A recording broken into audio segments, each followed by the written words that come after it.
ನಮ್ಮ ಮನ್ಯಾಗಿರೋರಿಗೆ ನಾ ಬೇಸರ ಆಗಿಲ್ರಿ. ಮನ್ಯಾಗ ಕುಂತು ತಿನ್ನಾಕತ್ತಿದ್ದು, ದುಡಿಲಾರ ಕೂತ್ ತಿನ್ನಾಕತ್ತಿದ್ದು. ಆದ್ರೆ ಹೊರಗಿನ ಮಂದಿಗೆ ಭಾಳ ಬೇಸರ ಆಗೈತ್ರಿ, ಭಾಳ ವಜ್ಜಾಗೈತಿ.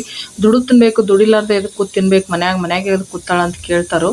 ಹೌದು, ದುಡಿದಿಲ್ಲ, ದುಡಿಯಾಕತ್ತಿಲ್ನು. ಯಾಕಂದ್ರೆ ಅಂಥ ಪರಿಸ್ಥಿತಿ ನನಗಾಗೈತಿ. ನಾನು ದುಡಿಯಾಕೆ ಈಗ ಶಕ್ತಿ ಇಲ್ಲ ಅಂತಲೇ ಕೂತೀನಿ. ನನಗೆ ಆ ಥರ ಆಗ್ಯದಂತೇಳಿ 3 ವರ್ಷದವರೆಗೂ ನಾನು ಏನು ಅನುಭವಿಸ್ತೀನಿ ನನಗೆ ಗೊತ್ತೈತಿ. ಆ ಕಷ್ಟಕ್ಕೆ ಈಗ ನನಗೆ ಅದು ದುಡಿಯೋ ಶಕ್ತಿ ಇಲ್ಲ. ಹಾಗಾಗಿ ಮನ್ಯಾಗ ಕೂತೀನಿ. ಹಂಗಂತ ನಿಮ್ಮ ಮನೆ ಬಾಗಿಲಿಗಂತೂ ಬಂದು ನಿಂತಿಲ್ಲ, ಕೊಡ್ರಿ ಸ್ವಲ್ಪ ಕಡಿಮೆ ಬಿದ್ದು ಅಂತ ಹೇಳ್ಬಿಟ್ಟು. ನಮ್ಮ ಮನೇಲಿ ನಮ್ದು ಏನಾಯ್ತೋ ನಾವು ಅಷ್ಟರಲ್ಲೇ ಜೀವನ ನಡೆಸ್ಕೊಂಡು ಹೊಂಟೀವಿ. ದಯವಿಟ್ಟು ನಿಮ್ಮ ಸಂಸಾರನ ನೀವು ನೋಡ್ಕೊಳ್ರಿ. ನಮ್ಮ ಸಂಸಾರ ಹೆಂಗೆ ಮಾಡ್ಬೇಕಂತ ನಮ್ಗೆ ಗೊತ್ತೈತಿ, ದುಡಿದೇನು.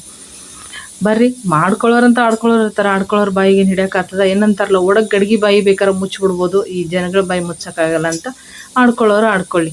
ನೋಡ್ರಿ, ರಾತ್ರಿನೇ ನೆನೆಸಿಟ್ಟಿದ್ದೆ ನಾನು ಕಡಲೆಕಾಳು ಮತ್ತು ಬಟಾಣಿ, ರಾಜ್ಮಾ ಎಲ್ಲ ಸೇರಿಸಿ. ಹಾಗೆ ಮೆಂತ್ಯನೂ ನೆನೆಸಿಟ್ಟಿದ್ದೆ, ಸ್ವಲ್ಪ ದೇಹಕ್ಕೆ ಕಾವು ಅನ್ನಿಸ್ತು ತಿನ್ಬೇಕಂತ ಹೇಳ್ಬಿಟ್ಟು. 7 ಗಂಟೆಗೆ ಎದ್ದೀನಿ, ಈಗ ಟೈಮ್ 7:30 ಆಗೈತಿ. ನಾನು ಎದ್ದೇಳೋದ್ರಾಗ ಸಿದ್ಧಾರ್ಥ ಜಳಕ ಮಾಡಿದ್ದ. ಹಾಗೆ ನಾನು ಎದ್ದೇನದ ಕಸ ಹುಡುಗಿ ರಂಗೋಲೆಲ್ಲ ಹಾಕಿಕೊಟ್ಟ, ಅವ್ನು ದೀಪ ಹಚ್ಚಿದ. ಈಗ ಇದನ್ನು ಕುದ್ಲಾಕಿಟ್ಟು ಮುಂದಿನ ಕೆಲಸನ ಮಾಡ್ಕೊಳ್ಳೋಣ್ರಂತ. ಲೇಟಾಗಿದ್ರೂ ಕೆಲಸ ಜಲ್ದಿ ಐತ್ರಿ ಇವತ್ತು. ಹಿಟ್ಟು ನಾನು ಇಟ್ಕೊಂಡೀನಿ, ಏನು ಕಾಳು ಕುದಿಯೋಕೆ ಇಟ್ಟೀನಲ್ಲ, ಈಚೆ ಕಡೆ ಅನ್ನಕ್ಕೆ ಇಟ್ಟೀನಿ.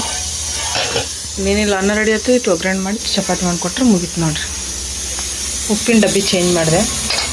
ನನಗೆ ಉಪ್ಪು ಹಾಕ್ಲಿಕ್ಕೆ ಈ ಡಬ್ಬಿ ಥರ ಡಬ್ಬಿ ಇಷ್ಟು ದಿನ ನೋಡಿರಲಿಲ್ಲ, ಬಾಕ್ಸ್ನಾಗ ಇಟ್ಟೀನಿ, ನೋಡೇ ಇರಲಿಲ್ಲ. ಕಾಜಿನ ಡಬ್ಬಿಯಾಗ ಉಪ್ಪು ಹಾಕಿಟ್ಟೀನಿ. ಅದು ಹಳ್ಳುಪ್ಪ ಇದ್ರ ಹಾಕಿಟ್ಟಿನಿ ಅಷ್ಟೇ. ಇದನ್ನು ನಾನು ಏನಂತಂದ್ರೆ ಕಾಜಿನ ಡಬ್ಬಿ ಒಳಗೆ ಹಾಕಿಡ್ಬೇಕಂತ ಹಾಕಿಟ್ಟಿರೋದು. ಹಾಗಾಗಿ ಅಡುಗೆಗೆ ಬಳಸ್ಕೊಳ್ಳಲ್ಲ, ಮನೆ ಒರ್ಸಕ್ಕೆ ಬಳಸ್ಕೊತೀನಿ. ಇದನ್ನು ಅಡುಗೆ ಸಪ್ರೇಟಾಗಿ ಇಟ್ಕೊಂಡಿದ್ದೀನಿ. ಅಕಸ್ಮಾತ್ ದೃಷ್ಟಿ ತೆಗಿಯೋಕ್ಕಾದ ಏನಾದರೂ ನಮ್ಮ ಮನೆಗೆ ದೃಷ್ಟಿ ಬೀಳಬಾರ್ದು ಅಂತ ಈ ರೀತಿ ಕಾಜಿನ ಬೌಲ್ದಾಗ ಏನಾದರೂ ನೀವು ಹಾಕಿ ಇಟ್ಟಿದ್ರಪ್ಪ ಅಂತಂದ್ರೆ ಅಡುಗೆಗೂ ಬಳಸಬಾರ್ದು, ಮನೆ ಒರ್ಸೋಕ್ಕೂ ಬಳಸಬಾರ್ದು.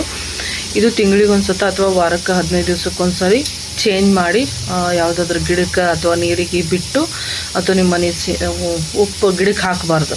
ತೆಂಗಿನ ಗಿಡ ಇದ್ದರೆ ತೆಂಗಿನ ಗಿಡಕ್ಕೆ ಹಾಕಿರಿ, ಅದ್ರ ಬೇರೆ ಯಾವ ಗಿಡಕ್ಕೂ ಹಾಕಕ್ಕೆ ಹೋಗ್ಬೇಡ್ರಿ. ಆಮೇಲೆ ಸಿಂಕಿಗೆ ಹಾಕಿಬಿಟ್ರೆ ನಡಿತೈತಿ. ಅಥವಾ ಎಲ್ಲರ ಸನ್ನಿದಾಗ ನೀರು ಹರಿಯಾವಿದ್ದು ಅಂದ್ರೆ ಹರಿಯ ನೀರಿಗೆ ಹಾಕಿದ್ರೆ ನಡೀತದೆ. ಈಗ ನಾನು ಮನೆ ಒರ್ಸಕ್ಕಂತೇಳಿ ಸಪ್ರೇಟಾಗಿ ಎತ್ತಿಟ್ಟಿರುವಂಥ ಉಪ್ಪು.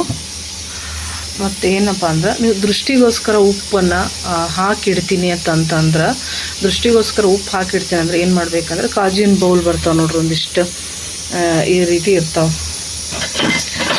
ಇಷ್ಟು ಸಾಕು. ಕಾಜಿನ ಬೌಲ್ ಒಂದಿಷ್ಟು ಸಣ್ಣ ಇರ್ತಾವಲ್ಲ, ಇಂಥದ್ರಾಗ ಉಪ್ಪು ಮತ್ತೊಂದು 5 ಲವಂಗ ಅದರಲ್ಲಿ ಹಾಕಿ, ಅಥವಾ ನಿಮ್ಮ ಮನೆ ಬಾಗಿಲ ಹಿಂದೆ ಈ ರೀತಿ ಇಟ್ಟರೆ ಅದೇನದ ಮುಂದನದ ನೀವು ಅದು ಚೇಂಜ್ ಮಾಡ್ಬೋದು. ಅದನ್ನು ಅದೇ ಹೇಳಿದ್ನಲ್ಲ, ಆ ರೀತಿ ದೃಷ್ಟಿಗಂತ ಇಟ್ಟಿರೋ ಉಪ್ಪು ತೆಗೆದು ಬಿಡಬೇಕು. ಶುಕ್ರವಾರ ದಿನನೇ ಇಡಬೇಕು. ಚೇಂಜ್ ಮಾಡ್ಬೇಕಂದ್ರೂ ಶುಕ್ರವಾರನೇ ಚೇಂಜ್ ಮಾಡಬೇಕು. ಇದ್ರದ್ದು ಮುಚ್ಚಳ ಕಳೆದೋಗ್ಬಿಟ್ಟೈತಿ, ಹಾಗಾಗಿ ಇದನ್ನು ಮುಚ್ಚಿಬಿಟ್ಟಿದ್ದೀನಿ ನಾನು.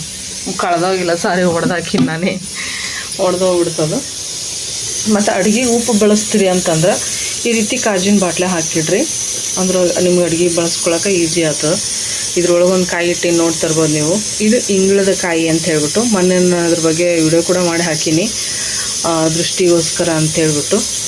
ನೋಡ್ತಿರ್ಬೋದು, ನಮ್ಮ ಮನೆ ಬಾಗಿಲಿಗೆ ಕೂಡ ಐತೆ ಇಲ್ಲೇ ನೋಡಿರಿ, ಅದೇ ಕಾಯಿಲೆ ಇದು.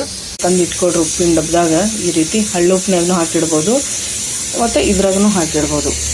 ನಾನು 2 ತೊಗೊಂಬಂದಿದ್ದೆಲ್ಲ, 2ರದಾಗ ಒಂದು ಇದ್ರ ಹಾಕಿಟ್ಟೀನಿ, ಒಂದು ಬಾಗಿಲಿಗೆ ಕಟ್ಟೀನಿ. ಇದೇನು ಈಗಿನ ಕಾಲದಲ್ಲ ಪದ್ಧತಿಗಳಲ್ಲಿ, ಇವೆಲ್ಲ ಹಳೆಯ ಕಾಲದ. ಅದಕ್ಕೆ ಅವಾಗೆಲ್ಲ ಅಷ್ಟು ಆರೋಗ್ಯವಾಗಿದ್ರು ಅವರು. ಮತ್ತು ಕೆಲವೊಂದು ರೋಗಗಳು ಕೂಡ ಇದಕ್ಕೆ ಕಮ್ಮಿ ಆಗ್ತಾವ್ರಿ, ದೇಹದಾಗಿರೋ ರೋಗಗಳು ಕೂಡ ಇದು ಕಮ್ಮಿ ಮಾಡ್ತೈತಿ. ಆದ್ರೆ ಉಪ್ಪಿನ ಡಬ್ಬ ಹಾಕಿದ್ರೆ ಇದ್ರ ಸ್ಮೆಲ್ ಭಾಳ ಅನಾಹುತ ಇರುತ್ತೆ, ತಡ್ಕೊಳಕ್ಕಾಗಲ್ಲ. ಆದ್ರೂ ನಾವು ಆರೋಗ್ಯವಾಗಿರಬೇಕು, ಸುರಕ್ಷಿತವಾಗಿರಬೇಕು ಅಂದ್ರೆ ಈ ಒಂದು ಕಾಯಿನ ಮನೆ ಒಳಗೆ ಇರಬೇಕು. ಇದನ್ನೆಲ್ಲ ಇನ್ನೊಂದು ಸ್ವಲ್ಪ ಕುದಿಯೋದು ಬಾಕಿ ಐತಿ. ಇದಷ್ಟೆಲ್ಲ ಕುದಿಯೋದ್ರೊಳಗೆ ನಾನು ಜಳಕ ಮಾಡ್ಕೊಂಬರ್ತೀನಿ ರೀ. ಫಸ್ಟ್ ಜಳಕ ಮಾಡೇ ಅಡುಗೆ ಮಾಡಬೇಕು, ಆದರೆ ಟೈಮ್ ಭಾಳ ಐತಿ ಇವತ್ತು. ದಿನ ಹಾಗೆ ಮಾಡ್ತಿದ್ದೆ, ಇವತ್ತೇ ಸ್ವಲ್ಪ ಲೇಟ್ ಆಯಿತು. ಓಕೆ, ಇದು ಕುದಿಲಿ, ಬರ್ತೀನಿ ನಾನು ಅಷ್ಟೊತ್ತಿಗೆ. ಜಳಕ ಆಯ್ತು ನೋಡಿ, ಜಳಕ ಮಾಡ್ಕೊಂಡು ಬಂದು ದೇವ್ರಿಗೆ ನಮಸ್ಕಾರ ಮಾಡಿ ಸಿದ್ಧಾರ್ಥನ ದೀಪ ಹಚ್ಚಿದ್ನಲ್ಲ, ಅವ್ನು ಚಹಾ ಮಾಡಕ್ಕೆ ಹಚ್ಚಿದ್ ಅವನಿಗೆ. ನಾ ಚಹಾ ಮಾಡಿದ್ರೆ ನನಗೆ ಅದು ಟೇಸ್ಟು ಬರೋವಲ್ದು, ನಾ ಕುಡ್ದಂಗೆ ಅನ್ಸವಲ್ದು. ಮೊನ್ನೆ ಸಾಯಂಕಾಲ ಮಾಡ್ಕೊಂಡು ಅವನ ಕೈಲೇ ಮಾಡ್ಸ್ಕೊಂಡು ಕುಡಿದಿದ್ದೆ, ಸ್ವಲ್ಪ ಟೇಸ್ಟ್ ಇತ್ತು. ಆಮೇಲೆ ನಿನ್ನೆ ಮುಂಜಾನೆ ಮಾಡ್ಕೊಂಡು ನನಗೆ ಒಂದು ಸ್ವಲ್ಪನೂ ಇಷ್ಟ ಆಗಿದೆ, ಅದಕ್ಕೆ ಇವತ್ತು ಅವನಿಗೆ ಹೆಚ್ಚಿನ ನೋಡಿ ಚಹಾ ಮಾಡೋಕ್ಕೆ.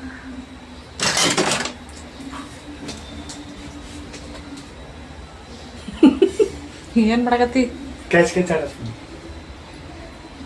ಬರೀ ಮಸಾಲಕ್ಕೆ ರುಬ್ಕೊಂಡ್ಬಿಡ್ತೀನಿ. ಕಾಳು ಬಂದವ, ಈಗ ಕಾಳು ಕುದಿಸಿಟ್ಟಿವಿ. ಮಸಾಲ ರುಬ್ಕೊಂಡು ಜಲ್ದಿ ಅದನ್ನು ಪಲ್ಯ ಮಾಡಿ ಚಪಾತಿ ಮಾಡೋಣ. ಟೈಮ್ ಆಯಿತು, ಎಷ್ಟಾಯಿತು? 8:05.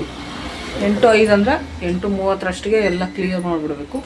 ಮಾಡ್ತೀನಿ, ಆ ಧೈರ್ಯ ಐತೆ ಅಡುಗೆ ಮಾಡೋಕ್ಕೆ. ಆಯ್ತು ನೋಡ್ರಿ, ಎಲ್ಲ ಕೆಲಸ ಆಯಿತು, ಅಡುಗೆ ಆಯಿತು, ಸಿದ್ಧಾರ್ಥನ ಬಾಕ್ಸ್ ಕೂಡ ಆಯಿತು, ಟೈಮ್ನೂ ಆಯಿತು. ಟೈಮ್ ಸ್ವಲ್ಪ ಆಯಿತು, ಟೈಮ್ 5 ನಿಮಿಷ ಕಮ್ಮ 9ಕ್ಕೆ. 8:30 ಊಟ ಆಯಿತು. ಸ್ವಲ್ಪ ಬಾಕ್ಸಿಗೆ ಹಾಕ್ಕೊಳಕ್ಕೆ ಲೇಟ್ ಆಯಿತು ಅಷ್ಟೇ. ಕುದೀತಲ್ಲ ಪಲ್ಯ, ಕುದ್ದಾದ್ಮೇಲೆ ಸ್ವಲ್ಪ ಆರಬೇಕಲ್ಲ, ಆರತನ ಲೇಟ್ ಆಯ್ತು ನೋಡ್ರಿ. ಪಲ್ಲೆಲ್ಲ ರೆಡಿ ಆಗೈತಿ. ಸಿದ್ಧಾರ್ಥ ಕೂಡ ರೆಡಿ ಆಗ್ಯಾನ. ಈ ಹುಡುಗ ಕಾಣೋದೇ ಇಲ್ಲ, ಕರಿ ಹೆಂಗೆ ಹಾಕೊಂಡು ನೋಡ್ರಿ. ಬಾಕ್ಸ್ ಎಲ್ಲ ರೆಡಿ ಮಾಡ್ಕೊಂಡ ಊಟ ಮಾಡ್ದೆ. ನಂದು ಚಪಾತಿನೂ ಆಯಿತು. ಇಲ್ಲಿ ಪಲ್ಯ ಕೂಡ ರೆಡಿ ಆಗೈತಿ.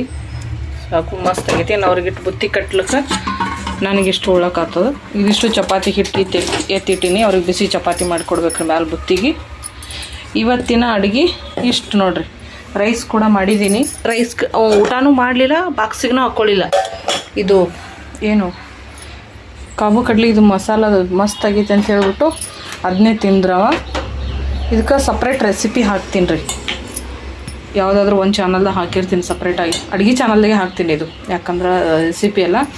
ಹಾಗಾಗಿ ಅಡುಗೆ ಚಾನಲ್ದಾಗೆ ಇದು ರೆಸಿಪಿ ಮಾಡೀನಿ, ಹಾಕೀನಿ. ಫೋಟೋ ತೊಗೊಂಡೆ, ವಿಡಿಯೋ ಮಾಡಿದ ಚೂರು ಚಂದ ಐತೆಲ್ಲ, ಬಟ್ಲ ಚಂದ ಬರ್ತದೆ ವಿಡಿಯೋ ಅಂತೇಳಿ ಮಾಡಿ ಇದು ರೆಸಿಪಿ ಕೂಡ ಮಾಡ್ಕೊಂಡೀನಿ, ಹಾಕ್ತೀನಿ. ಓಕೆ, ನಾನು ಈಗ ಊಟ ಮಾಡ್ತೀನಿ. ಊಟ ಮಾಡಿ ಇದೆಲ್ಲ ಸ್ವಚ್ಛ ಮಾಡಿಕೊಂಡು ಬಾಂಡೆ ಎಲ್ಲ ತೊಳೆದು ಬಟ್ಟೆ ಅದಾವ್ರಿ ಹೊಲಿಲಕ್ಕ. ಬಟ್ಟೆ ಒಂದೊಂದೊಂದು ಬಟ್ಟೆ ಹೊರ್ಯಾಕತ್ತ ಹೊಲಿಲಕ್ಕ. ಒಳ್ಳೇದಾಯಿತು. ಹಂಗಾಗಿ ಬಟ್ಟೆನೂ ಒಂದೊಂದು ಅದಾವ, ಒಂದೊಂದು ಹೊಲ್ಕೊಂಡು ಇವತ್ತೇ ಕೊಡ್ಬೇಕ್ರಿ. ಸಾಯಂಕಾಲ ಹುಡುಗಿ ಹೇಳ್ಬಿಟ್ಟು ಹೋಗೈತೆ ಡ್ರೆಸ್ ಹೊಲಿಯೋದು ಕೊಡ್ಬೇಕ್ರಿ. ಡ್ರೆಸ್ ಐತಿ, ಅದು ಬೇರೆ ಥರ ಐತಿ, ತೋರಿಸ್ತೀನಿ ನಿಮ್ಗೆ. ನೋಡಿರಿ, ಈ ಥರ ಲಂಗ ಐತಿದು. ಏನು ಲಂಗ ದಾವಣಿ ಅಂತ ಬರ್ತಲ್ಲ, ಅಂದ್ರೆ ಇದು ತೆಳಗೆ ಲಂಗ, ಮ್ಯಾಲೆ ಟಾಪ್ ಬಂದೈತ್ರಿ ಇದಕ್ಕೆ. ಆ ಹುಡುಗಿಗೆ ಏನದ ಈಗ ಇಷ್ಟ ಇಲ್ಲ ಇದು ಹಾಕ್ಕೊಳಕ್ಕೆ. ಹಾಗಾಗಿ ಆಂಟಿ ನನಗಿದು ಹಾಫ್ ಸ್ಲೀವ್ ಇಟ್ಟು ನನಗೆ ಡ್ರೆಸ್ ರೆಡಿ ಮಾಡಿ ಕೊಡೋ ಅಂತ ಹೇಳ್ರಿ. ಹಾಗಾಗಿ ಇದ್ರದ್ದು ಇವತ್ತು ಡ್ರೆಸ್ ಹೊಲಿಬೇಕು. ಇದಿಷ್ಟೇ, ಮ್ಯಾಲಿನ ಟಾಪ್ ಕೂಡ ಕೊಟ್ಟಾಳ, ಅದೇನೂ ದೋಖ ಮಾಡೋದಿಲ್ಲ. ಈಗ ಇದಿಷ್ಟೇ ಟಾಪ್ನ ರೆಡಿ ಮಾಡಿ ಕೊಡಬೇಕು. ಇವತ್ತು ಸಾಯಂಕಾಲನೇ ಬೇಕತ್ರಕ್ಕೆ. ನಾಳೆ ಊರಿಗೆ ಹೊತ್ತಾತ. ಹೊಸ ಬಟ್ಟೆ ಹೆಂಗೆ ಐತ್ರಿ, ಆದ್ರೆ ಹಾಕ್ಕೊಳಕ್ಕೆ ಇಷ್ಟ ಇಲ್ಲ. ಏನು ಮಾಡೋದು, ಇಂಥ ಮಕ್ಕಳು ನಮ್ಗೆ ಅವಾಗ ಹಾಕ್ಕೊಳಕ್ಕೆ ಬಟ್ಟೆ ಸಿಕ್ಕರೆ ಸಾಕನ್ನಂಗಾಗಿತ್ತು. ಈಗ ಇದ್ದಿರೋ ಬಟ್ಟೆ ಹಾಕ್ಕೊಳಕ್ಕೆ ಇಷ್ಟ ಆಗಲ್ಲ ಮಕ್ಕಳಿಗೆ. ಅದೊಂದು. ಹಾಂ, ಹೋಗಿ ಬಾ, ಸಾವ್ಕಾಸ ಹೋಗ. ಸಿಗ್ನಲ್ ಅದೆಲ್ಲ ದಾಟ್ಕೊಂಡು ಹೋಗು, ನಡ್ಕೊಂಡು.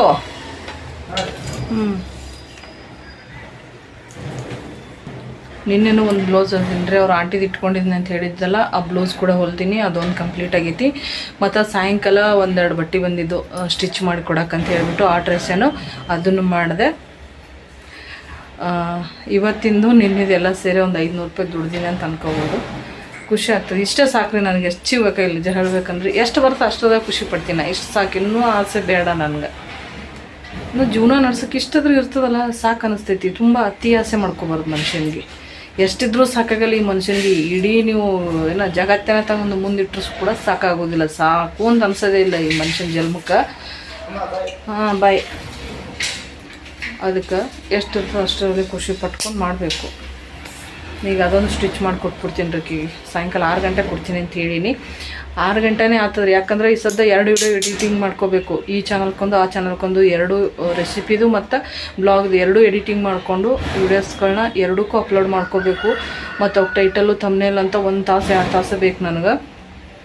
ಎಲ್ಲ ಮಾಡ್ಕೊಳ್ಳೋ ಅಷ್ಟರಲ್ಲೇ ನನಗೇನಿಲ್ಲ ಅಂದ್ರೆ 1 ಗಂಟೆ ಆಗ್ತದೆ ರೀ. ಸದ್ದು ಕೂತ್ನೆ ಅಂದ್ರೆ ಊಟ ಮಾಡಿ ಬಾಂಡೆ ಎಲ್ಲ ತೊಳೆದು ಇದೆಲ್ಲ ಸ್ವಚ್ಛ ಮಾಡಿ ಅವ್ರಿಗೆ ಬುತ್ತಿ ಮಾಡಿ ಕಟ್ಟಿ ಅದೆಷ್ಟೆಲ್ಲ ಮುಗಿಸೋಷ್ಟರಲ್ಲೇ ಟೈಮೇ ಆಗಿಬಿಡ್ತದೆ. ಎಲ್ಲ ಸೇರಿ ನನಗೆ ಮಧ್ಯಾಹ್ನ 1 ಗಂಟೆ ಆಗ್ತದೆ.